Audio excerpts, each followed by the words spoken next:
السلام علیکم ورحمۃ اللہ وبرکاتہ۔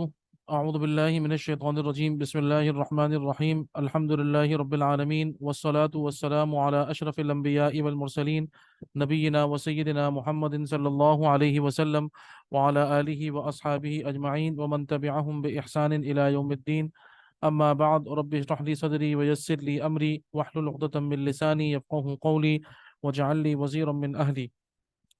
اللهم ربنا ألهمنا رشدنا وأعذنا من شرور أنفسنا، اللهم أرنا الحق حقا وارزقنا اتباعه، وأرنا الباطل باطلا وارزقنا اجتنابه، ولا تجعله ملتبسا علينا فنضل، وجعلنا للمتقين إماما. اللهم وفقنا لما تحب وترضى، وتقبل منا فإنك خير المتقبلين. اللهم صل على محمد وعلى آل محمد وبارك وسلم. اللهم صل على سيدنا محمد وعلى آل سيدنا محمد وبارك وسلم. درود شریف پڑھ لیجئے۔ اللہم صلی علی محمد وعلی آل محمد کما صلیت علی ابراہیم وعلی آل ابراہیم انک حمید مجید۔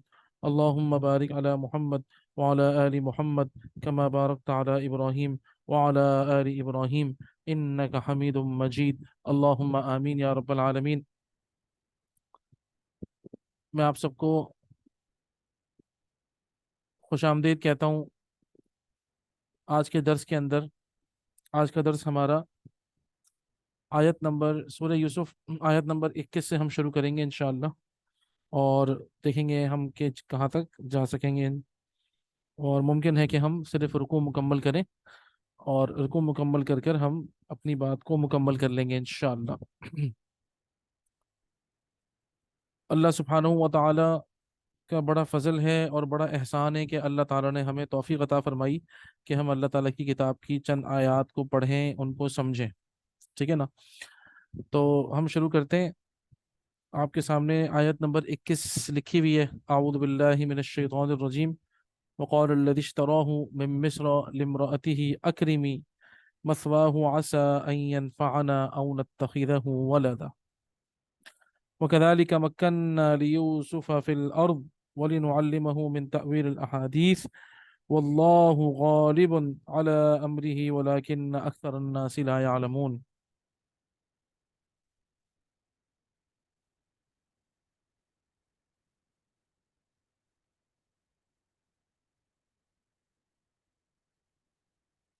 اچھا، اب اس کے بعد آپ کو پتہ ہے جیسے کہ حضرت یوسف علیہ الصلوۃ والسلام کا جو پہلا جو معاملہ تھا زندگی کا، اور جو پہلی آزمائش تھی زندگی کی، وہ اپنے ہی بھائیوں کے ہاتھوں بہت ہی بچپنے میں، جبکہ وہ بہت چھوٹے تھے، اسی وقت ان کے اوپر ظلم شروع ہوا، اور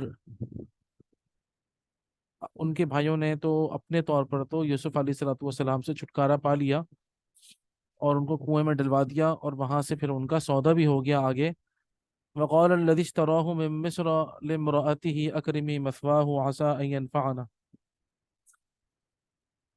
تو وہ شخص کے مصر کے جس آدمی نے انہیں خریدا، اس نے اپنی بیوی سے کہا اکریمی مثواہ، اس کو عزت سے رکھنا، کہ عسى ان ينفعنا او نتخذه ولدا، مجھے ایسا لگتا ہے کہ یہ ہمیں فائدہ پہنچائے گا یا پھر ہم اسے بیٹا بنا لیں گے۔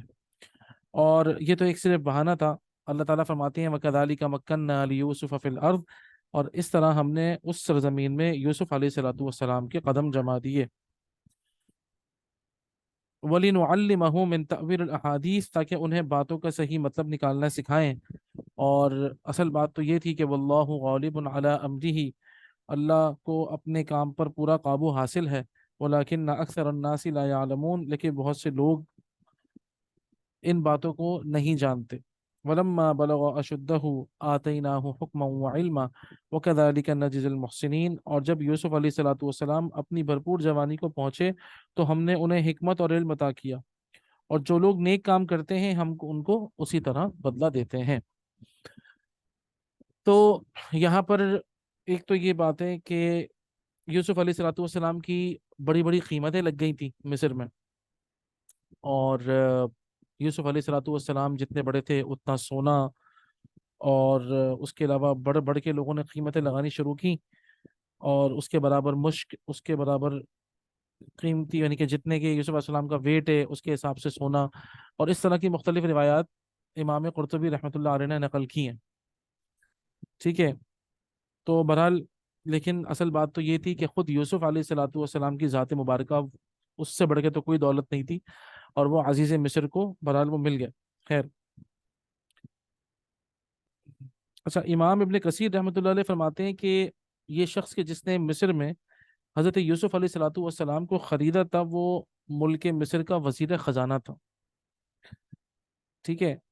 اور بہرحال ایک مرتبہ جب انہوں نے خرید لیا، تو یہ تو اللہ تعالیٰ کہہ رہے ہیں کہ اصل میں ہم نے حضرت یوسف علیہ الصلوۃ والسلام کو ٹھہرانے کا ایک ذریعہ بنا دیا. اور پھر اللہ تعالیٰ خود فرماتے ہیں کہ یہ جتنے سارے کام ہو رہے ہیں شروعات سے لے کر اور آگے بھی جو ہونے والے ہیں، اللہ سبحانہ و تعالیٰ ان تمام کاموں پر اصل میں غالب اللہ تعالیٰ کی ذات مبارک ہے. اچھا، جب وہ بڑے ہوئے ہیں، ولما بلغ اشدہ آتیناہ حکما وعلما، اب تھوڑے سے ذرا وہ بڑے ہوئے تو اللہ تعالیٰ نے جو ہے وہ علم اور حکمت سے ان کو نوازا.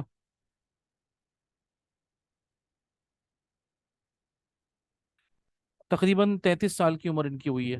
ٹھیک ہے. یہ جو خاص طور پہ جو اس میں ہے نا ولما بلغ اشدہ، تو اس کا مطلب یہی ہے کہ تقریباً 33 سال کی عمر تھی، اور بعض نے 40 سال بتائی ہے، بعض نے اس سے بھی کم بتائی ہے.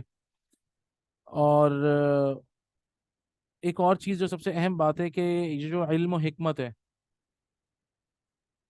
اس سے مراد جب انبیاء کی بات ہو رہی ہوتی ہے تو یاد رکھیے گا کہ علم و حکمت سے مراد نبوت ہے.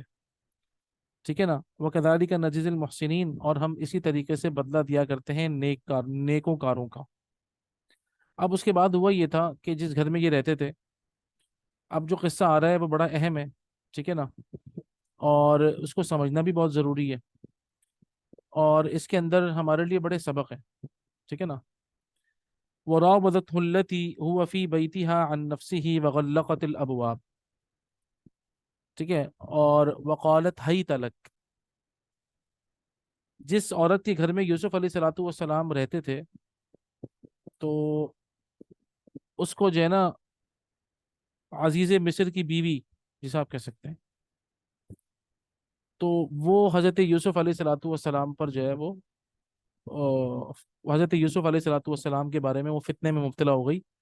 ٹھیک ہے نا. اور اس نے چاہا کہ یوسف علیہ الصلوۃ والسلام کو گناہ کی دعوت دے، اور ان سے جو ہے وہ بدکاری کرے. تو یہاں پہ دیکھیں لکھا ہوا ہے وراودت ہو التی ہوا فی بیتہا، جو کہ ان کے گھر میں تھا. التی ہوا فی بیتہا، اس میں اشارہ یہی ہے کہ یوسف علیہ السلام کے گناہ سے بچنے میں آپ اس بات سے اندازہ لگائیے کہ گھر کے اندر کی عورت، اس کے اندر بہت ساری چیزیں ہیں. ایک تو یہ دیکھیں اس زمانے کی، مطلب اس ساری باتیں، elite class, hi fi family. ٹھیک ہے نا. وزیر خزانہ ہے، آپ سوچیں. ٹھیک ہے نا. تو فائنانس منسٹر جسے آپ کہہ لیں. اور اس کے بعد پھر وہ اتنی بڑی فیملی، اور وہ جو خاتون تھیں وہ بھی کافی، مطلب ان کے بارے میں ہے کہ وہ بھی کافی ذہین تھی اور خوبصورت بہت تھیں. تو اب ہوا یہ ہے کہ حضرت یوسف علیہ الصلوۃ والسلام کو گناہ کرنے کے لیے کہیں جانا نہیں ہے. یہ بات ذرا ہمیں سمجھنی چاہیے. ٹھیک ہے نا. گناہ خود مطلب گھر کے اندر خود چل کر آیا ہے، یعنی کہ اپرچونٹی گناہ کی خود آ کے اس نے گناہ نے آ کے گھیرنے کی کوشش کی ہے ایک لگے اتنے نیک بندے کو. اور اس کے اندر سب سے اہم بات تو یہ ہے کہ اگر کوئی بہت بڑا نیک بندہ ہے، اور اگر وہ اس کی طرف کوئی اس طریقے سے برائی کا خیال آنا، یہ خود دیکھیں انبیاء علیہ الصلوۃ والسلام اس سے نہیں بچے ہوئے. تو ایک عام آدمی جو کہ بھلے نیک ہو، بہرحال اس کو بہت چوکنا رہنے کی ضرورت ہے، اپنے آپ سے، اپنے نفس سے، شیطان سے، اور خاص طور پہ اپنے ارد گرد کے ماحول سے.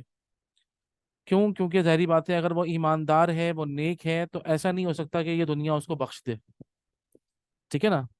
ہم بہت اگر نیک بھی بن جائیں اور ہم نیکیوں پہ چلیں تو ہمیں پہ زیادہ گھبرانا چاہیے اور زیادہ ڈرنا چاہیے، اور اللہ تعالیٰ کی زیادہ سیکیورٹی مانگنی چاہیے، اللہ تعالیٰ کی زیادہ حفاظت مانگنی چاہیے کہ اللہ تعالیٰ ہمارے پاس تو ایمان کا خزانہ ہے، ہمارے پاس تو حیا کا خزانہ ہے، ہمارے پاس نیک اعمال کا خزانہ ہے۔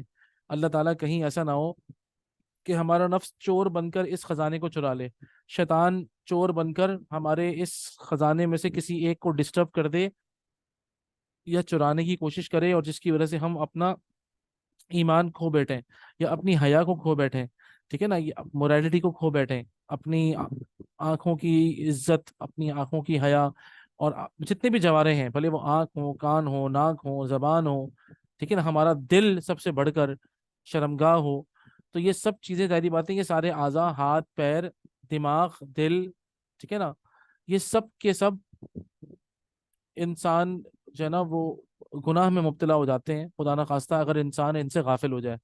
اللہ ہم سب کی حفاظت فرمائے۔ تو سب سے پہلے یہ چیز دیکھیے آپ کہ ایک تو یہ موقع جو مل رہا ہے حضرت یوسف علیہ الصلوۃ والسلام کو، مطلب ایک گناہ کا معاملہ کہاں ہے؟ گھر کے اندر کا معاملہ۔ اچھا، ایک تو یہ میں نے آپ کو ظاہری باتیں بتائی ہیں، باطنی باتیں کیا ہیں آپ اندازہ کریں۔ یہ وہ خاتون ہے کہ ان لوگوں نے پناہ دی ہوئی ہے یوسف علیہ الصلوۃ والسلام کو، ٹھیک ہے نا، بچپن سے۔ ایک آدمی جو کہ بظاہر آپ خود دیکھیے کہ یہ انہی کے احسان تلے زندگی گزار رہا ہے نا، ٹھیک ہے، اور آپ سمجھ لیں جیسے کہ کوئی انسان آفس جاتا ہے اور اس کی کوئی مطلب اس کا کوئی بڑا ہو، اس کا باس ہے یا کوئی بھی ہے ایسا، ٹھیک ہے نا، جو کہ اس کے اوپر ہے، اور یہ تو اس سے زیادہ نازک معاملہ ہے، کیوں؟ یہ تو گھر کا معاملہ ہے، روزانہ کا ملنا، روزانہ کا اٹھنا بیٹھنا چلنا پھرنا، روزانہ کا سامنے ہونا، ٹھیک ہے نا، آمنا سامنا ہونا، ہر کام کہنا، ہر وقت نظروں کے سامنے رہنا۔ تو آپ اندازہ کریے کہ یہ جو لیول آف گناہ ہے اور یہ جو لیول ہے کہ جس کے اندر واقعتاً اب آپ ایک طرف سے یہ مت سمجھیے گا صرف اور صرف کہ خدا نہ خواستہ صرف اور صرف وہ کسی بھی آپ خاتون کو جو ہے وہ برا بلا بول دیں۔ آپ وہ انوائرمنٹ دیکھیں اور اس کے اندر اس حساب سے سوچئے کہ واقعتاً کسی عام انسان کے ساتھ ایسا ہو سکتا ہے۔ بہرحال لیکن وہ جو اللہ کے نبی تھے، آپ اندازہ کریے ان کے لیے کتنی بڑی آزمائش ہو گئی، جنہوں نے جو کہ پاک دامن اور جن کی پاک دامنی کو اللہ تعالیٰ خود بیان فرما رہے ہیں۔ تو اندازہ کریے، لیکن جب اس طرح کا کوئی معاملہ کسی نبی پر آ جائے، وہ کس قدر خطرناک چیز ہے یہ، ٹھیک ہے نا، تو وہ ان کے گھر کے اندر ہی رہتی تھی بہرحال۔ اور تو اس میں حضرت یوسف علیہ السلام کی مشکلات میں مزید اضافہ فرما دیا کہ انہوں نے کیا کیا؟ غلقت الابواب، ٹھیک ہے نا، وغلقت الابواب، ان خاتون نے دروازہ بند کیا، ٹھیک ہے۔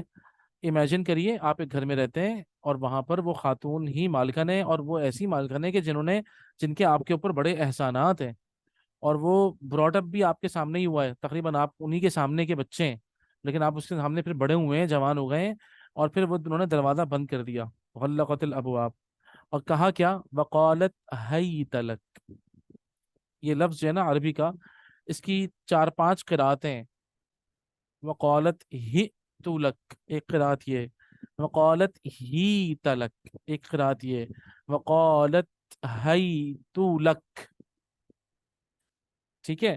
تو اس کی چار پانچ قراءتیں ہیں اور ساری قراءتیں صحیح ہیں۔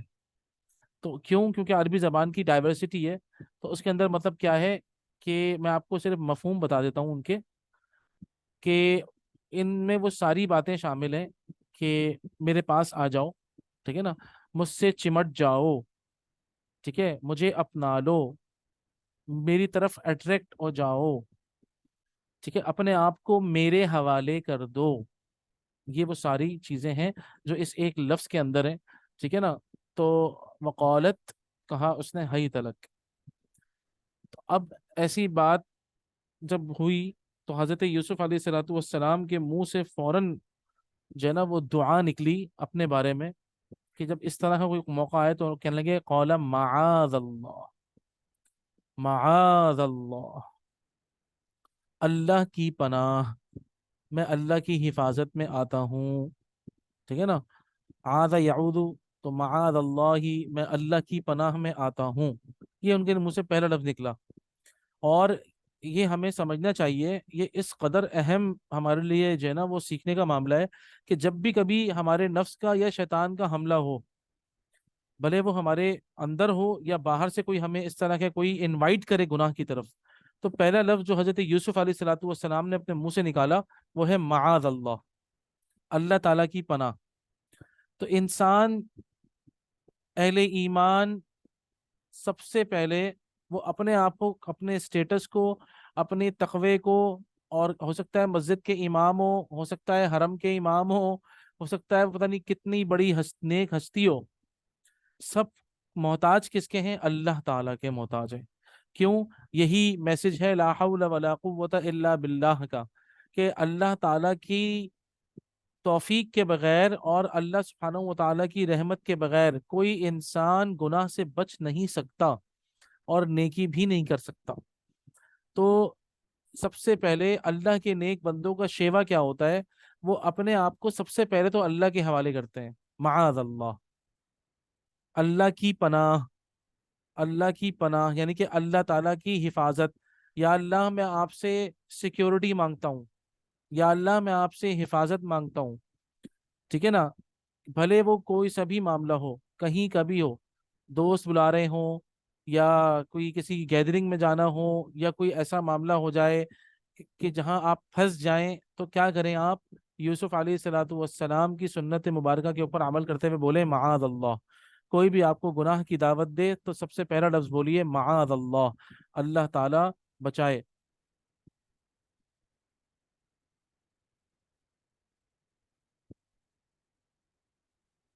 اچھا، میں معذرت خواہ ہوں کہ مجھے پتہ نہیں تھا ویسے تو کہ یہ کہ مغرب کا وقت ہے۔ اب آج کل معاملہ یہی ہے کہ پاکستان میں جو مغرب ہے وہ 7 بجے سے ہو رہی ہے، بلکہ اب اس سے پہلے ہو رہی ہے۔ تو ہم ایک کام یہ کریں گے، انشاءاللہ کوشش یہ کریں گے کہ ہم اگلے ہفتے سے اپنے درس کو سٹارٹ کریں 7:30 بجے، تو وہ 6:30 بجیں گے، پھر خلیجی ممالک میں کہیں 5:30 بجیں گے، کہیں 6:30 بجیں گے۔ تو ہم کوشش یہ کریں گے کہ ہم 7:30 بجے کر لیں، اور پھر اس سے پہلے 7:15 بجے آ جائیں گے ہم، اللہ کی ذات سے امید ہے۔ تو پھر نمازوں کا معاملہ ڈسٹرب نہیں ہوگا، ٹھیک ہے انشاءاللہ؟ تو ہم اس کا خیال رکھتے ہیں، ٹھیک ہے؟ تو اگلی مرتبہ تو آپ کو ریکارڈنگ انشاءاللہ مل جائے گی، ہم انشاءاللہ اس کو اگلی دفعہ سے، ہاں بالکل بالکل بالکل۔ تو ہمارے یہاں جو ہے وہ پورے 8:02 ہو رہے ہیں، تو ہم انشاءاللہ اس کا اگلی مرتبہ سے خیال رکھیں گے، ٹھیک ہے؟ تو بہرحال قال معاذ اللہ، تو انہوں نے کہا بھائی معاذ اللہ، سب سے پہلے معاذ اللہ، انہ ربی احسن مثوایا، وہ میرا پالنے والا ہے، اس نے مجھے آرام کی جگہ دی۔ انہ ربی احسن مثوایا، اچھا یہ ربی جو ہے، یہ یاد رکھیے گا، یہ دو وہ میرا پالنے والا ہے، اس نے مجھے آرام کی جگہ دی، تو فوراً نعمت کو یاد کیا، ایک تو اللہ کی پناہ میں آ گئے، اور پھر دوسری چیز نعمت کو یاد کیا، اس کے نا انہو ربی، یقیناً وہ میرا رب، احسن مثوایا، اس نے جو ہے وہ مجھے آرام کی جگہ دی ہے، ٹھیک ہے نا؟ وہ جو میرا رب ہے، اس نے مجھے، جو میرا پالنے والا ہے، اس نے مجھے آرام کی جگہ دی ہے۔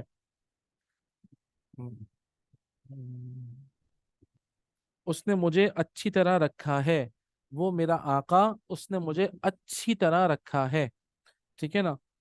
اور اس کے بعد انہوں نے کہا انہو لا یفلح الظالمون، کہ سچی بات یہ ہے کہ جو لوگ ظلم کرتے ہیں انہیں فلاح حاصل نہیں ہوتی۔ مطلب کیا ہے؟ اس سے دو مراد چیزیں ہیں، ایک تو یہ کہ اس زمانے میں نا جو مالک ہوتا تھا، ظاہری بات ہے، تو یہ رب کا لفظ عربی زبان، عرب کے اندر بھی بہت مشہور تھا۔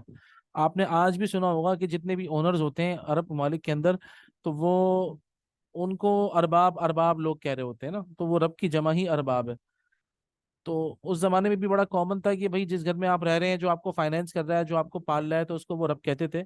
لیکن یہ ذہن میں رکھیے گا کہ اسلام کے آ جانے کے بعد، رسول اللہ صلی اللہ علیہ وسلم کی شریعت آ جانے کے بعد، اب یہ رب رب کا جو لفظ ہے نا، یہ ایک انسان کو بولنا جائز نہیں ہے۔ جو بولتا ہے وہ اپنی جہالت کی بنا پر بولتا ہے، اور اس کو گناہ ملے گا اس کا، بھلے وہ ارباب ہے، بھلے کچھ بھی ہو، یہ سب غلط ہے، اور رب صرف اللہ تعالیٰ ہے اب، ٹھیک ہے نا؟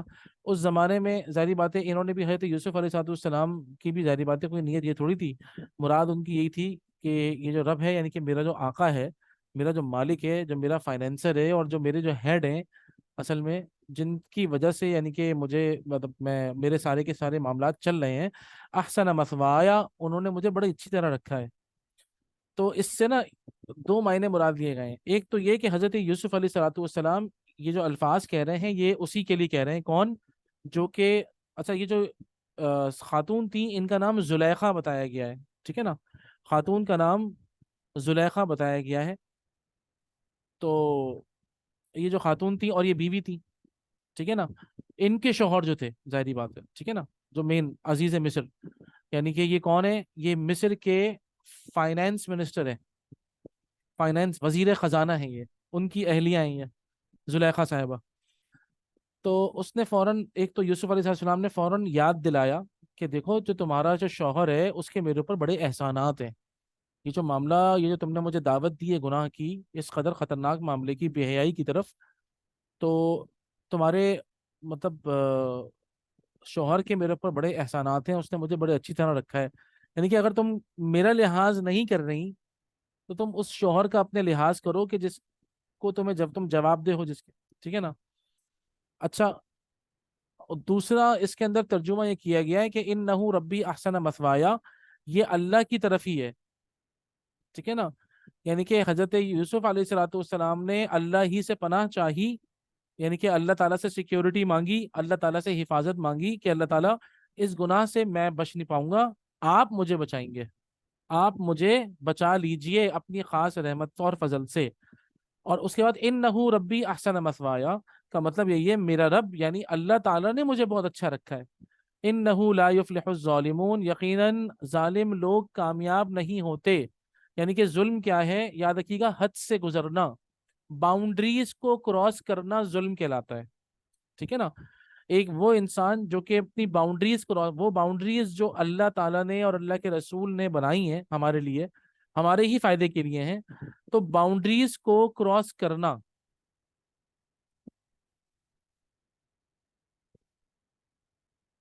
ٹھیک ہے نا، باؤنڈریز کو کراس کرنا یہ بہت خطرناک شے ہے، ٹھیک ہے نا، باؤنڈریز کو کراس کرنا یہ بہت ہی خطرناک شے ہے، یہ ہے، اس کو ہم ظلم کہتے ہیں، باؤنڈریز کراس کرنا اس کو ہم ظلم کہتے ہیں۔ اور ظلم کی تعریف بھی یہی ہے کہ کسی شے کو اس کی اصل حقیقت سے بڑھا دینا یا گھٹا دینا، دونوں طور پر ظلم ہوتا ہے، ٹھیک ہے نا، ظلم کہلاتا ہے۔ تو انہ لا یفلح الظالمون، ایسے ظالم لوگ جو اپنے مالک کی پرواہ نہ کریں، احسانات کو فراموش کر کر، ٹھیک ہے نا، اور اپنی اوقات کو بھول کر تمام حدوں کو پھلانگ کریں، ایسے لوگ کامیاب نہیں ہو سکتے۔ آپ سوچئے یہ کس قدر اہم بات ہے، یہ کتنی اہم چیز ہے۔ انسان اگر صرف یہ سوچ لے اور یہ ساری باتیں، بہرحال آپ دیکھیں نا، اور یہ سوچ بھی کب ڈیولپ ہوتی ہے؟ یہ بھی اللہ تعالیٰ کی مدد ہوتی ہے، نمبر ایک۔ نمبر دو، انسان کا ماضی پاک صاف ہو، اس کا دامن پاک صاف ہو گناہوں سے، تب ظاہری بات ہے یہ توفیق انسان کو اللہ کی طرف سے خاص طور پہ ملتی ہے کہ اللہ نہ کرے ایسا کوئی موقع آ جائے کہ جبکہ دین اینڈ دیئر آپ کو فیصلہ کرنا ہو، تو اس وقت آپ کے منہ سے یہ کلمات کا نکلنا اللہ تعالیٰ کی مدد کی ایک نشانی ہوتی ہے۔ یہ جو کہ ہمارے سامنے لکھا ہوا ہے، انہو ربی احسن مثوایا، میرے اللہ نے، میرے رب نے مجھے بہت اچھی طرح رکھا ہے، اور یقیناً ظالم لوگ، اپنی حدوں کو کراس کرنے والے، اپنی حدوں کو کراس کرنے والے وہ کیا ہوتے ہیں؟ وہ کبھی بھی کامیاب نہیں ہوتے۔ اچھا جی، اب آگے فرمایا، یعنی کہ دیکھیں یہ ایک طرح سے انہوں نے نصیحت کر دی اس کو اسی وقت، کہ جس نے گناہ کی طرف دعوت دی تھی اسی کو نصیحت کی۔ تو معاملہ کیا ہے کہ ہمیں اب دوسری چیز پتہ چل گئی۔ پہلی چیز تو ہمیں پتہ یہ لگی تھی کہ سب سے پہلے کوئی اگر ہمیں گناہ کی طرف بلائے تو ہم سب سے پہلے لفظ کیا کہیں؟ معاذ اللہ، اللہ تعالیٰ ہمیں سیکیورٹی فراہم کر دیجئے، اللہ تعالیٰ ہمیں اپنی حفاظت میں لے لیجئے، اللہ سبحانہ و تعالیٰ آپ، یہ ایک معاذ اللہ کلمے کے میں آپ کو معاملات معنی بتا رہا ہوں، اللہ تعالیٰ آپ کے علاوہ ہمیں کوئی نہیں بچا سکتا، اللہ پاک آپ کے علاوہ سیکیورٹی اصل آپ ہی کی ہے، اللہ پاک اپنی خاص رحمت سے ہمیں بچا لیں، یہ ہے معاذ اللہ، اللہ تعالیٰ کی سیکیورٹی کا مطلب۔ اور دوسری چیز یہ انہ ربی احسن مثوایا انہ لا یفلح الظالمون، کہ ہم پھر وہ جو گناہ کرنے والا ہے اس کو بھی اللہ کی طرف رجوع کروائیں، اس کو بھی اللہ کی یاد دلائیں کہ دیکھو یہ جو ہم کرنے جا رہے ہیں یہ بڑی خطرناک شے ہے، اللہ نہ کرے کہ تم جس کی طرف تم دعوت دے رہی ہو اور یہ جو جس گناہ کی تم دعوت دے رہی ہو یہ بہت ہی خطرناک شے ہے، ٹھیک ہے نا؟ تو یہ تم اللہ تعالیٰ کی پناہ میں آ جاؤ، اللہ تعالیٰ سے ڈرو، ٹھیک ہے نا؟ بلکہ اس میں یہ بھی کہا گیا کہ حضرت یوسف علیہ الصلوۃ والسلام کو اس نے بہت ساری باتیں بولی ہیں، ٹھیک ہے نا؟ چند باتیں جو اس نے کہیں وہ میں آپ کو سناتا ہوں کہ، اور اس کو چند مفسرین نے نقل کیا ہے، بڑے مفسرین، اس میں کہا کہ اس نے حضرت یوسف علیہ الصلوۃ والسلام کی حسن و جمال کی تعریف کی کہ تم بہت خوبصورت ہو، ٹھیک ہے نا؟ تمہارے بال کس قدر حسین ہیں، اور حضرت یوسف علیہ السلام نے اس کا جواب دیا کہ یہ بال موت کے بعد سب سے پہلے میرے جسم سے علیحدہ ہوں گے، ٹھیک ہے نا؟ پھر کہنے لگی کہ تمہاری آنکھیں کتنی حسین ہیں، تو حضرت یوسف نے فرمایا کہ موت کے بعد یہ سب پانی ہو کر میرے چہرے پر بہہ جائیں گے، پھر کہا کہ تمہارا چہرہ کتنا حسین ہے، ٹھیک ہے نا؟ تو فرمایا کہ یہ سب مٹی کی غذا ہے۔ تو مفسرین فرماتے ہیں کہ اللہ تعالیٰ نے فکر آخرت مسلط کر دی حضرت یوسف علیہ السلام پر، آخرت ان کے اوپر اس قدر زیادہ مسلط ہوئی، آخرت کا خوف، اور اللہ کے سامنے اصل میں معاملہ کیا ہے، اکاؤنٹیبلٹی، سینس آف اکاؤنٹیبلٹی، کہ آئی ایم آنسرریبل ٹو somebody، کون؟ اس پوری کائنات کا جو مالک ہے، میں اس کو جواب دہ ہوں، اور اس کے سامنے جواب دہی کی ایسی فکر لاحق ہوئی اور ایسی ٹینشن لاحق ہوئی حضرت یوسف علیہ الصلوۃ والسلام کو، اس قدر ٹینشن لاحق ہوئی کہ انہوں نے سارے کے سارے جتنے بھی وار تھے اور جس طریقے سے بھی وہ خاتون حضرت یوسف علیہ السلام کو پھسلا سکتی تھیں، وہ سارے کے سارے وار فکر آخرت کی وجہ سے حضرت یوسف علیہ السلام کے نزدیک ان کی کوئی اوقات نہیں رہی۔ تو اگر سینس آف اکاؤنٹیبلٹی انسان کے اندر بہت زیادہ مستحضر ہو جائے، سینس آف اکاؤنٹیبلٹی کہ مجھے جواب دینا ہے اللہ کو، آپ یقین کریے کہ اس معاملے میں ہم سب بہت زیادہ کمزور ہیں، ہمیں ایسا لگتا ہے کہ ہمیں اللہ تعالیٰ کے پاس جانا ہی نہیں ہے، ہماری بھی بالکل وہی، ہمارے اعمال اور ہمارا جو طرز زندگی ہے وہ واضح طور پہ یہ بتا رہا ہوتا ہے کہ ہم کسی کو جواب دے نہیں ہیں۔ اگر ہم واقعتاً اپنے اوپر اس سوچ کو حاوی کریں اور مسلط کریں کہ ہم ایک بہت بڑی ہستی کو قیامت کے دن جواب دہ ہیں، ان کے سامنے ہمیں کھڑا ہونا ہے اور ہمارے سارے اعمال پیش ہونے ہیں، تو واقعہ یہ ہے کہ انسان کوئی چھوٹا گناہ کرنے سے پہلے بھی 10 مرتبہ سوچے گا، مسئلہ ہمارے ساتھ سب سے بڑا یہی ہے، اور ہم دھڑلے سے گناہ کر رہے ہوتے ہیں اللہ تعالیٰ سے معافی کی امید پر، تو یہ بڑی خطرناک چیز ہے۔ ہم اللہ تعالیٰ سے انتہائی عاجزی اور ذلت کے ساتھ یہ دعا مانگتے ہیں کہ اللہ سبحانہ و تعالیٰ اپنی خاص رحمت سے ہمیں گناہوں سے بچا لے، اپنی نافرمانی سے بچا لے، ظاہر اور باطن کے تمام گناہوں سے محض اپنی خاص رحمت اور فضل سے اللہ پاک ہمیں بچا لے، ہم کمزوروں کو بچا لے۔ تو انسان اس چیز کا اقرار کرے، اپنی کمزوری کا اقرار کرے اللہ کے سامنے، یا اللہ میں کمزور ہوں، یا اللہ میں بہت کمزور ہوں، یا اللہ تعالیٰ میں اپنے اوپر میرا کوئی قابو نہیں ہے، اللہ تعالیٰ میں گناہ سے جب بچ پاؤں گا جب آپ کی توفیق اور آپ کی مدد شامل حال ہوگی، اللہ پاک میں نیکی جب کر پاؤں گا جب آپ کی اجازت اور آپ کی توفیق ہوگی، اللہ تعالیٰ مجھے نیک اعمال کرنے کی اجازت دے دیجئے، اللہ تعالیٰ نیک اعمال میں میرا دل لگا دیجئے، اللہ تعالیٰ گناہوں سے مجھے روک دیجئے، یا اللہ گناہوں تک پہنچنے والے جتنے اسباب ہیں ان کو بھی مجھ سے روک دیجئے اور مجھے ان سے بھی بچنے کی توفیق عطا فرما دیجئے۔ بہرحال تو یہ وہ اہم چیز ہے، ٹھیک ہے نا؟ تو حضرت یوسف علیہ الصلوۃ والسلام پر اللہ تعالیٰ نے آخرت کی فکر کو اس قدر غالب کر دیا، یعنی سینس آف اکاؤنٹیبلٹی، اللہ تعالیٰ کے سامنے کھڑے ہونے کی فکر ایسی لاحق ہو گئی کہ باقی جتنی چیزیں تھیں دنیا کی وہ ملیا میٹ مٹی مٹی ہو گئیں، اور خوشامد تو ایسی چیزیں جو کہ بڑے سے بڑے کو پگھلا دیتی ہے۔ آپ دیکھیے بادشاہوں کے درباروں کے اندر مداح کرنے والے ہر زمانے میں رہے ہیں، ٹھیک ہے نا، یعنی کہ تعریفیں کرنے والے بادشاہوں کا ایک بہت بڑا اور اہم مشغلہ ہوتا ہے کہ کچھ لوگ ایسے ہوں جو ان کی تعریف کریں، اور ایسے لوگ تو بہت گزرے ہیں کہ جنہوں نے پورے پوری اشعار اور پوری پوری غزلیں کہی ہیں بادشاہوں کو خوش کرنے کے لیے۔ م- اور آج کے زمانے میں بھی خوشامد اور تعریف سے لوگ اپنے بہت سارے کام نکلوا لیتے ہیں۔ تو آپ اندازہ کر سکتے ہیں کہ خوشامد اور تعریف کے سے اس نے بھی یہی چاہا کہ میں خوب خوشامد کروں اور تعریفیں کروں، تو معاملہ کیا ہوگا؟ یوسف علیہ الصلاۃ والسلام کو کسی بھی طریقے سے میں اس بات پر راضی کر لوں، یہ ہے وہ خطرناک شے، یہ ہے وہ خطرناک بات۔ بہرحال اب اس کے بعد ہوا یہ ہے کہ وَلَقَدْ ہمت بِهِ وَهَمَّ بِهَا، یہ آخری آیت ہے جو ہم پڑھ رہے ہیں، ٹھیک ہے نا، کیونکہ میں چاہتا یہی ہوں کہ ہم اس کو ذرا سیکوینس میں لے کے چلیں اور آہستہ آہستہ سمجھیں، کیونکہ ایک ایک لفظ بہت اہم ہے۔ وَلَقَدْ ہمت بِهِ وَهَمَّ بِهَا، ہم کہتے ہیں فکر کو، غم کو، ٹھیک ہے، خیال کو، تصور کو۔ ہم جو ہے نا وہ دو قسم کا ہوتا ہے، یاد رکھیے گا۔ ہم آ،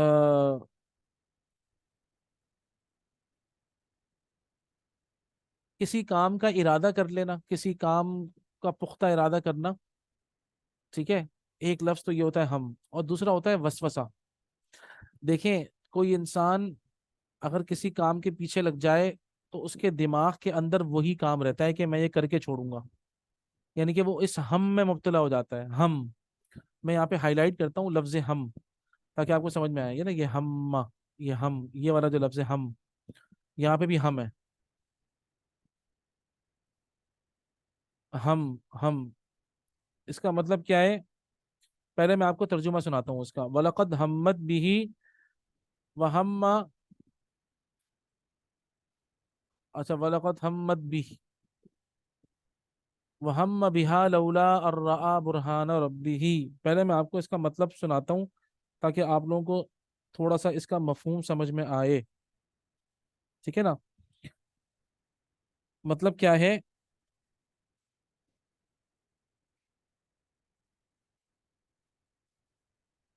ست... ہاں، پہلے میں آپ کو ذرا اس کا ایک اچھا مطلب سوچ رہا ہوں کہ سناؤں پہلے آپ کو، تاکہ آپ لوگ جو ہے نا اس کے معنی سمجھ پائیں اچھی طریقے سے۔ اس عورت نے تو واضح طور پر یوسف علیہ الصلاۃ والسلام کے ساتھ برائی کا ارادہ کیا ہوا تھا، ٹھیک ہے نا۔ ہم، ارادہ کرنا، قصد کرنا، ارادہ کرنا کسی چیز پر، جو ہے نا، مطلب آپ نے پکا ارادہ کر لیا، تو پکا ارادہ کا مطلب یعنی کہ ہم کیسے آئے گا اس کے اندر، کہ جب آپ نے پکا ارادہ کر لیا نا، تو اب 24 گھنٹے آپ کے دماغ پر وہی چیز مسلط رہے گی، مجھے یہ کرنا ہے، مجھے یہ کرنا ہے، مجھے یہ کرنا ہے، مجھے یہ کرنا ہے، یہ میں کر کے رہوں گا، یہ میں کر کے رہوں گا، میں ایسا مجھے کرنا ہے، کچھ بھی ہو جائے مجھے یہ چیز چاہیے، ٹھیک ہے نا، مجھے اس طرح کرنا ہے۔ کوئی بھی چیز اگر ہمیں دنیا میں چاہیے ہوتی ہے، مثال کے طور پہ ایک انسان کو گاڑی چاہیے، مجھے یہ گاڑی چاہیے، مجھے گاڑی چاہیے، اب وہ دن رات گاڑی کی فکر میں، یار فلانا گاڑی بہت زبردست ہے، یار وہ والی گاڑی ایسی ہے، تو اس کے دماغ میں یہ ہم بن جائے گا، ٹھیک ہے نا، اس کے دماغ میں یہ ہم بن جائے گا۔ تو یہ تو ایک ہے ارادہ ہے پکا پکا، ٹھیک ہے نا۔ تو ایک تو ہم یہ ہوتا ہے، دوسرا ہم کیا ہوتا ہے؟ I don't want it at all, مجھے نہیں چاہیے، لیکن دشمن کون ہے میرے؟ شیطان اور میرا نفس مستقل مجھے تنگ کر رہا ہو کہ بھائی ہاں ایسا کرو، بھائی گاڑی خرید لو، بھائی تمہارے بچے اب جو ہے نا وہ بہت زیادہ ہو گئے ہیں، گاڑی خرید لو، ہاں بھائی تمہیں ضرورت ہے، تمہیں جہاں جانا پڑتا ہے تمہیں جو ہے نا وہ گاڑی کی ضرورت ہے، گاڑی، اب یہ مستقل مستقل مستقل لگا ہوا ہے، لگا ہوا ہے معاملہ۔ ایک یہ بھی ہم ہے، اس کے ان دونوں میں فرق کیا ہے؟ ایک ہم کا تو میرا اپنا پکا ارادہ ہے کہ میں یہ کام کر کے چھوڑوں گا، اور ایک ہم کیا ہے کہ میرا کوئی ارادہ نہیں ہے، بس شیطان اور میرا نفس یہ دونوں مل کر مجھے وسوسوں پہ وسوسے، وسوسوں پہ وسوسے۔ آپ کو اس کی ایک اور مثال دیتا ہوں تاکہ آپ لوگوں کو یہ ہم سمجھ میں آئے، ٹھیک ہے نا۔ ایک اور مثال دیتا ہوں آپ کو، ہم کسے کہتے ہیں؟ مثال کے طور پہ روزہ رکھا ہوا ہے، ٹھیک ہے، ہم لوگوں نے روزہ رکھا ہے، ہم رمضان میں روزے رکھتے ہیں الحمدللہ، ہے نا؟ تو ہم نے رمضان میں روزہ رکھا. اب ایک انسان کا ارادہ کیا ہے، یار میں روزہ رکھتا ہوں، ٹھیک ہے نا، تو بھائی میں تو توڑ لوں گا، ٹھیک ہے نا. صبح تو اب ظاہری بات ہے، اماں ابا ہیں، پورے گھر والے ہیں، سب کچھ ہے، سب کے ساتھ رکھنا ضروری ہے.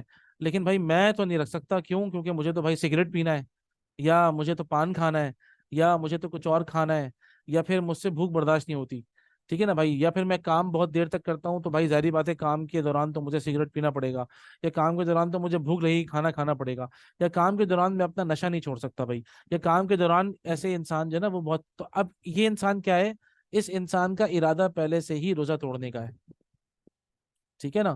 تو ہوا یہی کہ اس نے کیا کیا، صبح صبح سب کے ساتھ دینے کے لیے سحری تو کر لی، لیکن اس کے بعد جب اس کو موقع ملا اس نے روزہ توڑ دیا اپنا، اور کسی کو پتہ بھی نہیں چلا کہ اس نے روزہ توڑا ہوا ہے، ٹھیک ہے نا. تو یہ کیا تھا، اس کا ہم تھا یہ پہلے سے کہ روزہ تو توڑنا ہی مجھے. یہ ہم کیا تھا، یہ پکا ارادہ تھا. بالآخر اس نے وہ کر کے دم لیا. جب تک کہ اس نے کر کے دم نہیں لیا اس کو سکون نہیں ملا، وہ اسی کے ہم میں رہا. وہی خیال اس کو بار بار آتا رہا، بھائی مجھے توڑنا ہے، بھائی میں نہیں رہ سکتا، میں نہیں رہ سکتا، میں نہیں رہ سکتا. اسی خیال کے اندر آخر کار اس کے اب اپنا پکا ارادہ تھا وہ کرنے کا، اور اس کے بعد ظاہری بات ہے شیطان نے مرچ مسالہ لگایا، تو یہ ہم جو اس کا ارادہ تھا وہ ریالٹی میں چینج ہو گیا. اچھا، دوسرا جو ہم تھا وہ کیا ہے کہ ایک انسان نے روزہ رکھا ہے، اس کا پکا ارادہ، ظاہری بات ہے وہ ایک مومن بندہ ہے، وہ تصور بھی نہیں کر سکتا روزہ چھوڑنے کا، اور روزہ چھوڑنے کا تصور بھی نہیں ہے. دوسرا نہ یہ کہ روزہ رکھ کے پھر روزہ جان بوجھ کے توڑنا، ناٹ ایون امیجن، کی ناٹ ایون امیجن، ٹھیک ہے نا، کی ناٹ ایون امیجن، تصور میں بھی نہیں آ سکتی یہ بات، ٹھیک ہے نا. تو یہ ایک مومن بندہ ہے انشاءاللہ. مجھے اللہ کی ذات سے امید ہے بھائی میری ذات اور آپ لوگ، ہم لوگ الحمدللہ کم سے کم اسی کیٹیگری میں فال کریں گے. ہمارے تصور میں بھی نہیں آتا بھائی یہ کہ روزہ توڑنا، انا للہ. ہاں، اس دوران دل چاہتا ہے پانی پی لیں یار، اب یار پانی پینے کا دل چاہ رہا ہے نا. یہ لیکن کیا ہے، یہ ایک وسوسہ ہوتا ہے اور ہم جھڑ دیتے، توبہ استغفر اللہ، ہٹو دفع ہو شیطان، ہے نا. ہم خود کہتے ہیں یہ، ہم اس طرح خود کرتے ہیں، یہ بھی ہم ہے. تو پہلا جو ہم تھا نا، وہ آپ کے سامنے جو میں نے پہلا ہم کیا ہوا ہے، ہم نمبر 1 یہ زلیخا کا ہے، ٹھیک ہے نا. یہ ہم نمبر 1 یہ زلیخا کا ہے، اور ہم نمبر 2 جو ہے نا یہ حضرت یوسف علیہ الصلوۃ والسلام کا ہے. جو دوسرا والا حضرت یوسف علیہ الصلوۃ والسلام کو ہم ہوا، اس کے متعلق تو حدیث میں خود اللہ کے رسول صلی اللہ علیہ وسلم نے فرمایا ہے کہ میری امت کے اوپر بھی یہ جو وسوسے آتے ہیں نا شیطان کی طرف سے، خود ایسا کر لو اور یوں کر لو، حالانکہ میری امت میں، مطلب میری امت کا اس میں ارادہ بھی نہیں شامل ہوگا، ٹھیک ہے نا. تو وہ تو یہ تو کیا ہوگا، یہ شیطان کی طرف سے بلا وجہ کا ایک وسپر ہوگا. اس کو کہتے ہیں علماء علماء تصوف کہتے ہیں کہ اس کو ایسا سمجھیں آپ جیسے کتا بھونکتا ہے. تو کتا جب بھونکتا ہے، کیا آپ کا ارادہ ہوتا ہے کہ آپ کتے سے لڑیں؟ نہیں نا. وہ بھونکتا رہے گا، اس کا کام بھونکنا ہی ہے، اس کو بھونکنے دیں اور آپ اپنے کام میں لگے رہیں، ٹھیک ہے نا. تو اگر آپ اس کے منہ لگیں گے اور آپ اس سے جو ہے وہ لڑنے بیٹھ جائیں گے، تو یہ تو بہت ہی عجیب غریب بات ہو جائے گی برحال، ٹھیک ہے نا. تو میری امت پر یہ معاف ہے. تو ظاہری بات ہے اللہ تعالیٰ نے یہ جو شیطان کی طرف سے اور یہ جو ہمارے نفس کی طرف سے جو یہ جو وسپرنگ ہوتی ہے نا، بھو بھو ہوتی ہے کہ یہ کام کرو، یہ کام کرو، یہ کام کرو، یہ کام کرو، یہ کام کرو، یہ سب چیزیں کیا ہے، اور ہمارا کوئی ارادہ ہی نہیں ہے، سرے سے کوئی ارادہ نہیں ہے، اس پر کوئی مواخذہ نہیں ہے، ٹھیک ہے نا.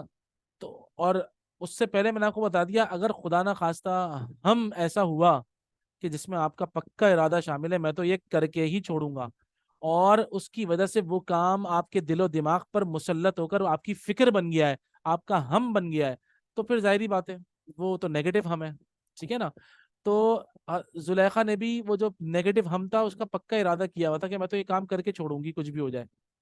تو اللہ تعالیٰ فرما رہے ہیں وَهَمَّ بِهَا لَوْلَا أَن رَأَىٰ بُرْهَانَ رَبِّهِ، کہ ان کے پاس بھی یہ ہم آیا، لیکن وہ وسوسے کی صورت میں آیا، لولا أن رأى برهان ربه، کہ وہ بھی جو ہے نا اس وسوسے کے حد تک بھی انبیاء جو ہے نا وہ معصوم ہوتے ہیں، یاد رکھیے گا. انبیاء اکرام علیہ الصلوۃ والسلام کا اپنا ارادہ ہوتا ہی نہیں ہے، ٹھیک ہے نا. انبیاء علیہ الصلوۃ والسلام گناہ کا ارادہ نہیں کر سکتے، کیونکہ یہ ان کے اوپر ایک نبوت کی بڑی ذمہ داری ہوتی ہے، ٹھیک ہے نا. ہاں اب کوئی ایسا گناہ آ کر گھیر لے ان کو آزمائش کے طور پہ، تو بےچارے وہ بھی انسان ہوتے ہیں، اس لحاظ سے وہ انسان ہوتے ہیں کہ بےچارے وہ اس میں پڑھ سکتے ہیں، ٹھیک ہے نا. اور اللہ تعالیٰ نے ہمیں اس کی مثالیں بھی دکھائی ہیں کہ حضرت یونس علیہ الصلوۃ والسلام بیچارے، انہوں نے اللہ تعالیٰ کی اجازت کے بغیر واپس آ گئے تھے، بس یہ تھا معاملہ، اور اس کی وجہ سے ان کو 40 دن مچھلی کے پیٹ میں رہنا پڑا، اور اللہ تعالیٰ ہی نے پھر ان کو کلمات سکھائے۔ اللہ تعالیٰ فرماتے ہیں اگر وہ اپنے منہ سے وہ کلمات ادا نہ کرتے، یعنی کہ لا الہ الا انت سبحانک انی کنت من الظالمین، تو قیامت تک مچھلی کے پیٹ ہی میں رہتے وہ، انا للہ و انا الیہ راجعون۔ تو بہرحال یہ تو ظاہری بات ہے، وہ بشریت کے تقاضے کے تحت تو وہ تو آئے گا نا۔ تو اسی لیے اس ہم نے بھی آ کے گھرنا چاہا کہ جس کی وجہ سے، اور یہ ہم اس طرح بننا چاہا اس وسوسے نے کہ حضرت یوسف کو بہکا سکے، حضرت یوسف کو کچھ ورغلا سکے کسی بھی لیول کے اوپر۔ لولا ارآ برہان ربہ، اللہ تعالیٰ فرما رہے ہیں اگر وہ اپنے رب کی برہان، اپنے رب کی کوئی دلیل نہیں دیکھ لیتے تو وہ شاید کچھ بگاڑ پاتا۔ کیا چیز؟ وہ وسوسہ، ان کا اپنا ارادہ تھا ہی نہیں۔ اس آیت سے بہت سیکھنے کو ملتا ہے، وہ یہ انسان کا اپنا ارادہ نہ ہونا، یہ بہت بڑی اہم بات ہے۔ یعنی کہ ہم گناہ کا ارادہ کرنا چھوڑ دیں تو اللہ تعالیٰ کی طرف سے ہمیں بھی اللہ کی دلیلیں کام آئیں گی۔ مسئلہ کیا ہوتا ہے ہمارے ساتھ؟ ہم اللہ تعالیٰ کی طرف سے ساری نشانیاں دیکھ رہے ہوتے ہیں، میں اس آیت پہ نا تفصیل سے بات کروں گا۔ ہم اللہ تعالیٰ کی طرف سے ساری نشانیاں دیکھ رہے ہوتے ہیں، لیکن کیونکہ ہمارا ہم زلیخا والا ہم ہوتا ہے، نعوذ باللہ من ذالک، اس لیے خانہ کعبہ دیکھ کر اور مسجد نبوی دیکھ کر اور قرآن مجید کو دیکھ کر اور ایک گھر میں قرآن کے ہوتے ہوئے بھی ہم گناہ سے دور نہیں ہوتے۔ کیوں؟ کیونکہ ہمارا وہ زلیخا والا ہم تھا۔ اللہ تعالیٰ ہم سب کی حفاظت فرمائے، یہ حقیقت ہے۔ تو اب وہ جو ہم ایسا ہو گیا، ایسا اگر ہم پہلا والا ہم اگر ہم اختیار کر لیتے ہیں جس میں ہمارا اپنا پکا ارادہ ہو جاتا ہے، تو کیا قرآن اور کیا خانہ کعبہ اور کیا اللہ گھر اور کیا مسجد، انسان مسجد میں بھی گناہ کر رہا ہوتا ہے، ٹھیک ہے نا؟ انسان مدرسے میں بیٹھ کے بھی گناہ کر رہا ہوتا ہے، انسان خانہ کعبہ کے اندر بھی گناہ کرتا ہے، انسان مسجد نبوی کے اندر بھی گناہ کرتا ہے، انسان نماز کی حالت میں بھی گناہ کرتا ہے۔ آپ سوچیں یہ کتنی خطرناک شے ہے، ہمیں اس بات کو سمجھنا پڑے گا، ٹھیک ہے نا؟ اچھا ہمارے یہاں خود یہاں پر بھی نماز کا ٹائم ہو گیا ہے، ہم ایک کام یہی کرتے ہیں، یہ بہت اہم ٹاپک ہے، میں آپ سب سے گزارش کروں گا کہ انشاءاللہ اگلے ہفتے ضرور سب کو لے کر آئیں، ٹھیک ہے نا؟ اور خاص طور پہ نوجوانوں کو، تو میں اس کو ریپیٹ کروں گا انشاءاللہ، کیونکہ یہ بڑا اہم بیان ہے، آپ لوگ خود بھی اس کا اندازہ کر رہے ہوں گے کہ واقعتاً یہ چیز بڑی اہم ہے، تو اس بات کو سمجھنا بھی بہت زیادہ اہم ہے، ٹھیک ہے نا؟ تو اسی لیے کوشش یہ کریے گا کہ اپنے بھی سرکل میں، خاندان والوں میں جتنا بھی بتا سکیں آپ، اس بات کو ضرور بتائیے گا کہ اس بات کو ضرور بتائیے گا کہ انشاءاللہ اس درس کو جوائن کریں، ٹھیک ہے نا؟ تو ہم یہیں سے پھر آگے پڑھیں گے، ٹھیک ہے نا؟ تو الحمدللہ یہ جو ہم نے سمجھا ہے کہ ایک نیگیٹو ہم ہے اور ایک پازیٹیو ہم ہے، ٹھیک ہے نا؟ نیگیٹو ہم کے اندر تو خود ہمارا اپنا ارادہ شامل ہے، اور اس کے بعد جب شیطان اس پہ مرچ مسالہ لگائے گا تو ہمیں وہ کہیں کا نہیں چھوڑے گا، اور وہ کس لیول پہ لے کے جائے گا وہ بھی تفصیل سے بتاؤں گا۔ اور دوسرا وہ ہم ہے کہ جس کے اندر ہمارا ارادہ شامل نہیں ہے، ہم نہیں چاہتے، وی ڈونٹ وانٹ اٹ، ادھر ہمیں اللہ تعالیٰ کی طرف سے دنیا میں جو نشانیاں اللہ پاک کی طرف سے آئیں گی وہ کام کریں گی، بھلے وہ قرآن کی صورت میں ہو، بھلے وہ نماز کی صورت میں ہو، بھلے وہ دعا کی صورت میں ہو، بھلے وہ خانہ کعبہ کی صورت میں ہو، بھلے وہ کسی کوئی مسجد کی صورت میں ہو، کوئی سی بھی وہ چیز ہوگی، وہ دلیل، وہ برہان بن جائے گی اللہ کی طرف سے، اور ہمیں بچا لیا جائے گا، جیسے کہ یوسف علیہ الصلوۃ والسلام کو بچا لیا گیا۔ اللہ تعالیٰ سے دعا ہے اللہ تعالیٰ ہمیں اس مضمون کو ہمارے اوپر کھول دے اور ہمیں گناہ سے بچنے کی توفیق عطا فرمائے، ٹھیک ہے؟ ہم انشاءاللہ چلتے ہیں کیونکہ ہماری پھر نماز کا وقت ہے، تو پھر اگلے ہفتے انشاءاللہ آپ لوگوں سے ملاقات ہوگی، اور ہم کوشش کریں گے اگلے ہفتے 7:30 بجے درس شروع کر دیں، ٹھیک ہے؟ تاکہ ہمارا پھر آرام سے پونا گھنٹہ کے یعنی کہ 1 گھنٹے کے قریب ہمارا درس ہو جائے گا، اور ہم یہیں سے بات کو کنٹینیو کریں گے، ٹھیک ہے نا؟ اللہ سے دعا ہے اللہ تعالیٰ ہم سب کا یہاں پہ بیٹھنا سننا قبول فرمائے، ان باتوں کو ہمارے دلوں میں، ان باتوں کو سمجھنے کی توفیق عطا فرمائے، اللہ ہمیں اپنی خاص رحمت سے گناہوں کے ارادوں سے بھی بچا لے، اللہم آمین یا رب العالمین۔ سبحانک اللہم و بحمدک، نشہد ان لا الہ الا انت، نستغفرک و نتوب الیک۔ السلام علیکم ورحمۃ اللہ وبرکاتہ۔